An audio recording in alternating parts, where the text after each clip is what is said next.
अस्सलामुअलैकुम दोस्तों, उम्मीद है आप लोग खैरियत से होंगे। ये एक बड़ी अहम वीडियो है क्योंकि बहुत सारे दोस्त भी पूछते हैं और हम लोग भी देखते रहते हैं कि अक्सर फैमिलीज़ में बढ़ती हुई उम्र के साथ जब लोग गिरना शुरू होते हैं या गिरते हैं तो उनकी हड्डियां या तो फ्रैक्चर हो जाती हैं, ख़ास तौर पे जो कूल्हे की हड्डी की हम अक्सर बात करते हैं, या फिर अक्सर लोगों को जो है वो हड्डियों का दर्द रहना शुरू हो जाता है, चाहे वो नौजवान ही क्यों ना हो।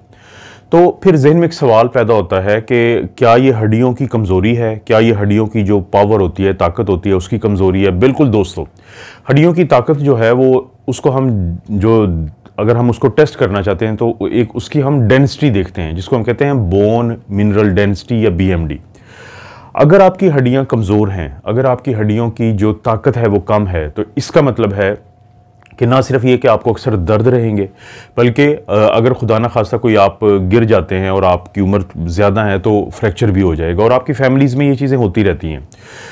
लेकिन आपने कभी गौर किया कि जवान बच्चा कोई गिरता है या स्पोर्ट्स खेलते हैं, क्रिकेट खेलते हैं, तो उनको कभी कुछ नहीं होता, लेकिन जो ही कोई बुजुर्ग या बड़ी हुई उम्र का शख्स गिरता है तो उसको जो है वो फ्रैक्चर हो जाता है। तो इसका एक अहम टेस्ट है जिसकी मदद से हम ये जान सकते हैं कि किसी की जो हड्डियां हैं उनकी कुव्वत कितनी है, उनकी ताकत कितनी है, या उनकी बोन मिनरल डेंसिटी कितनी है। इसको हम कहते हैं डेंसिटोमीट्री भी आप इसको कह सकते हैं, इसको डेक्सा स्कैन भी कहते हैं, इसको बोन डेंसिटी जो होती है मिनरल डेंसिटी उसकी मेजरमेंट का टेस्ट भी कहते हैं। बहुत आसान टेस्ट है ये। एक एक्सरे है, जैसे हम अल्ट्रासाउंड का स्कैन करवाते हैं, एक्सरे भी एक स्कैन है, तो उसी की एक टेक्निक का नाम जो है वो डेक्सा स्कैन है। हॉस्पिटल जाएंगे, 15 से 20 मिनट में आपका ये एक एक्सरे का टेस्ट हो जाएगा और उसके बाद वो आपको एक स्कोर बताएंगे जिसको हम T स्कोर कहते हैं। अगर आपका वो स्कोर -1 से लेके +1 के दरमियान है तो आपकी जो हड्डियां हैं वो मजबूत हैं, आपकी जो बोन मिनरल डेंसिटी है हड्डियों की वो ठीक है, आपकी हड्डियों में कमज़ोरी नहीं है। अगर उस टेस्ट का जो रिजल्ट है वो -1 से लेके -2.5 तक है, यानी -2.5 तक है, आपकी हड्डियां कमज़ोर हैं, तो खुदा ना खास्ता ये जो आपको किसी किस्म का भी कोई प्रॉब्लम हो सकता है कि जिसमें हड्डियों के दर्दों का भी रहना होता है, और इसी तरह से कोई फ्रैक्चर का भी। आप ज़हन में रखें दोस्तों कि आपके दिमाग के इर्द गिर्द भी हड्डी है, आपके दिल के सामने भी एक हड्डी है जिसको हम स्टर्नम कहते हैं, और बाकी जो है आपकी पसलियाँ होती हैं जिसको हम रिब्स कहते हैं। और इसी तरह से जितने भी आपके वज़न उठाने वाले जोड़ होते हैं, वेट बेयरिंग जॉइंट्स हैं, वो भी हड्डियों पर मुश्तमिल होते हैं। तो अगर आपका जो स्कोर है वो -2.5 से नीचे है, इसका मतलब है वो इतनी कमज़ोर है कि खुदा ना खास्ता उनको सिर्फ एक बहाना चाहिए टूटने के लिए। और यही आप देखते हैं कि जो बड़ी उम्र के लोग होते हैं वो थोड़ा सा भी उनको अगर वो गिर जाएं तो उनकी हड्डी टूट जाती है, क्योंकि उनकी जो हड्डियां हैं वो बहुत कमज़ोर होती हैं। तो उनकी जो T स्कोर होता है या जो डेक्सा स्कैन के ऊपर उनका स्कोर होता है वो बड़ा कमज़ोर होता है। अगर आप वक्त से पहले उनका ये टेस्ट करवाते हैं और उसके बाद आप अपने किसी डॉक्टर को दिखाते हैं, या हड्डियों का जो डॉक्टर होता है वो इसका माहिर होता है, तो वो आपको वो इलाज बताएगा, वो ज़िंदगी में तब्दीलियां बताएगा कि यही वो जो हड्डियां हैं जो कमज़ोर हो चुकी हैं ये मजबूत हो जाएंगी, इनकी जो डेंसिटी है वो बढ़ जाएगी। क्योंकि आमतौर पे तो ये माना जाता है कि 20 साल के बाद हमारी हड्डियां नहीं बढ़ती, या उनकी कुव्वत नहीं बढ़ती, या उनकी ताकत नहीं बढ़ती। लेकिन दोस्तों, स्टडीज़ ने भी साबित किया है और साइंस ने ये प्रूव किया है कि अगर अपनी लाइफ में कुछ आप तब्दीलियाँ लाते हैं तो ये जो हड्डियाँ होती हैं इनकी मजबूती भी बढ़ती है और इनकी ग्रोथ भी बढ़ती है 20 साल के बाद भी। एक मिसाल आपको देता हूं कि जो ये मजदूर होते हैं जो भारी सामान उठाते हैं, आप नोट करेंगे कि जैसे जैसे वक्त गुजरता है वो मज़ीद ज़्यादा भारी सामान उठाने के काबिल होते हैं, क्योंकि जब आप उनके ऊपर वज़न डालते हैं तो आपकी जो हड्डियां हैं उनके जो बनने का अमल है वो मज़ीद तेज़ होता है। उनका जो टर्नओवर होता है कि जो पुरानी हड्डी है वो रिप्लेस होती है, उसकी जगह पे नई और मजबूत हड्डी जो है वो जन्म लेती है।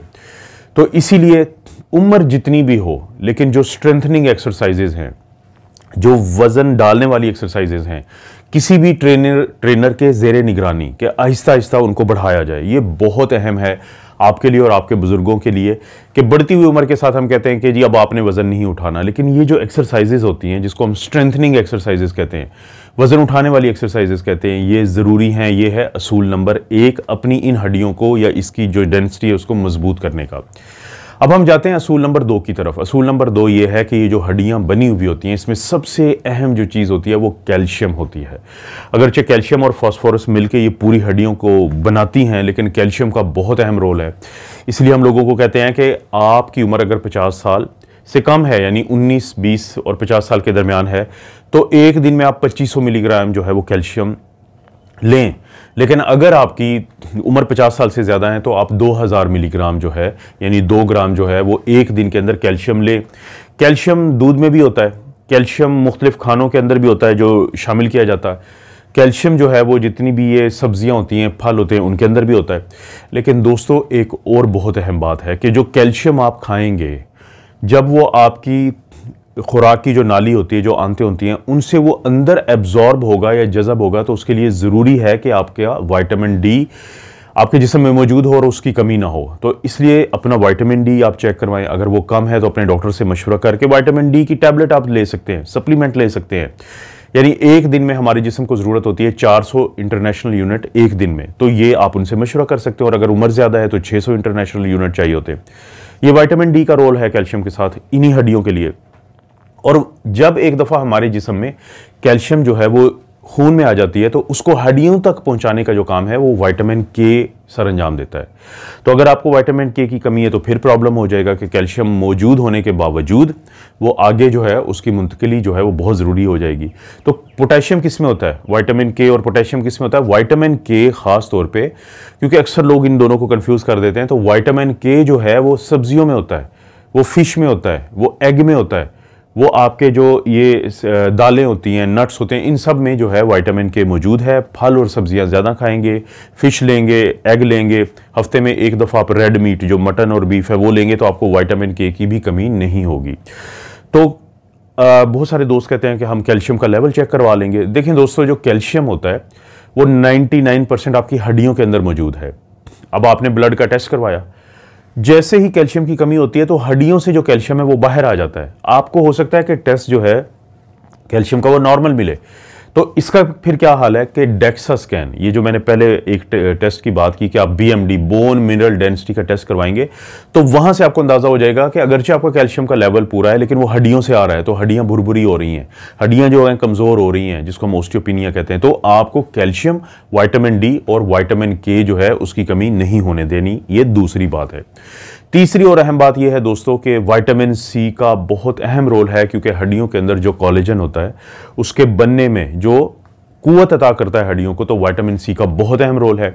विटामिन सी तमाम उन फलों में मौजूद होता है जो सिट्रस फ्रूट होते हैं, जो ये सब्जियां जैसे मैंने सब पहले भी नाम लिए, इनके अंदर भी विटामिन सी मौजूद है। तो विटामिन सी आमतौर पे हम लेते हैं और इसकी आमतौर पे कमी नहीं होती, 40 मिलीग्राम हमें एक दिन में चाहिए होता है। लेकिन अगर कमी है तो आप सप्लीमेंट्स लें। ये एक वाटर सॉल्युबल विटामिन है, यानी विटामिन सी जो है वाटर सॉल्युबल विटामिन है। अगर आपने ज्यादा भी ले लिया तो आपका जिस्म इसको निकाल देगा, ये वहां पे नहीं रहेगा। जैसे हम विटामिन डी या कैल्शियम की तो बात करते हैं कि आपके जिस्म में बढ़ सकते हैं, प्रॉब्लम ना हो जाए, लेकिन विटामिन सी की खूबसूरती ये है कि ये क्योंकि पानी के जरिए, ये वाटर सॉल्युबल है, ये पानी के जरिए हल होने वाला है, तो आपका जिस्म अगर उसको जरूरत नहीं होती और आप ज्यादा ले बैठें तो वो उसको निकाल देगा। तो विटामिन सी की बहुत ज्यादा अहमियत है।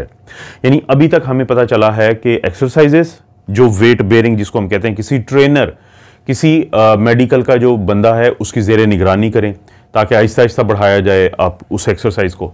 फिर हमने देखा कि कैल्शियम की क्या इंपॉर्टेंस है, विटामिन डी और विटामिन के की क्या इंपॉर्टेंस है, और फिर हमने देखा विटामिन सी।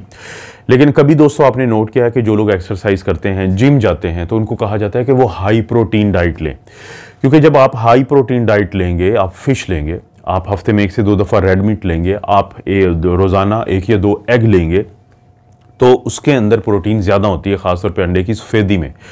अब ये जो प्रोटीन होती है ये भी आपकी हड्डियों को कुव्वत अता करती है, उनकी जो डेंसिटी है उसको बढ़ाती है, और उसके साथ साथ जो हड्डियां होती हैं उनके साथ जो जुड़े हुए पट्टे हैं, मसल्स हैं, उनकी मजबूती बहुत ज़रूरी है, उनकी स्ट्रेंथ बहुत ज़रूरी है। तो ये जो प्रोटीन होती हैं, क्योंकि इनके अंदर अमाइनो एसिड्स होते हैं, और जब आप ये मछली खाएंगे, अंडा खाएंगे, सब्ज़ी खाएंगे, बादाम अखरोट खाएंगे, फल खाएंगे, और जो मैंने मटन और बीफ कहा है कि हफ्ते में 1 से 2 दफ़ा कीमा वगैरह खाएंगे, और बहुत ज़्यादा फ्राई ना किया हो, और जब आप ये चीज़ें लेंगे दोस्तों तो इनके अंदर वो अमाइनो एसिड्स होते हैं जिनको हम इसेंशियल अमाइनो एसिड्स कहते हैं, उनकी तादाद 9 होती है। इसेंशियल क्या होते हैं? जो आपके जिस्म के लिए ज़रूरी होते हैं लेकिन आपको लेने पड़ते हैं वो। तो क्योंकि वो मौजूद होते हैं तो वो ना सिर्फ आपके और आपके घर वालों के मसल्स या पट्ठों को वो कुव्वत देते हैं, बल्कि हड्डियों को भी कुव्वत देते हैं। तो अगर आप ये काम करते हैं जो मैंने आपको ये स्टेप वाइज बताए हैं और आप अपना ये टेस्ट करवा के मालूम कर लेते हैं कि अगर हड्डियां कमज़ोर हैं, तो जो इसका माहिर डॉक्टर है, जो आर्थोपेडिक सर्जन है या आर्थो के जो डॉक्टर जिनको हम कहते हैं, उनके मशवरे से आप ये तमाम चीज़ें जब शुरू करेंगे तो आपके और आपके प्यारों की जो BMD है, जो बोन मिनरल डेंसिटी है, वो बढ़ेगी। उनकी हड्डियाँ मजबूत हो जाएंगी। दोबारा जहन में लाएं कि एक 18 साल का बच्चा बार बार गिरता है तो उसको कभी भी कोई ऐसा फ्रैक्चर नहीं होता, लेकिन जब एक 50, 60, 70 साल का बुजुर्ग जो है जब वो गिर जाता है तो उसकी हड्डी फौरी फ्रैक्चर हो जाती है। तो ये टेस्ट करवा के आपको पता चलेगा कि उनको कितना ज़्यादा मसला है। और इसी तरह से वो खवातीन जिनको हम कहते हैं पोस्ट मीनोपाजल, कि उनकी माहवारी ख़त्म हो चुकी होती है, वो बहुत ज़्यादा ख़तरे में होते हैं इस बीमारी से जिसको हम हड्डियों का भुरभुरापन कहते हैं, जो ओस्टियोपोरोसिस है।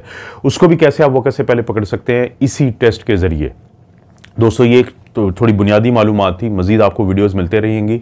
चैनल को नहीं सब्सक्राइब किया तो ज़रूर अभी सब्सक्राइब करें और साथ जो बेल आइकन को दबा दें। अगर वीडियो अच्छी लगती है तो लाइक करें, अगर नहीं अच्छी लगती फिर भी लाइक करें, और अगर समझते हैं कि किसी और को फ़ायदा हो सकता है तो प्लीज़ आगे की शेयर कर दें। और अगर आप दिल की वीडियो के ऊपर जो वीडियोज़ हैं, शुगर, ब्लड प्रेशर और कोलेस्ट्रॉल के बारे में वीडियोज़ देखना चाहते हैं तो मेरा जो दूसरा चैनल है doctor Afzal cardiology official, please उसको विजिट करें और सब्सक्राइब भी करें। आप अपना और अपनी फैमिली का ख्याल रखें। अल्लाह ताला आपको और आपकी फैमिली को हर किस्म की बुराई, बीमारी और आजमाइश से महफूज रखें।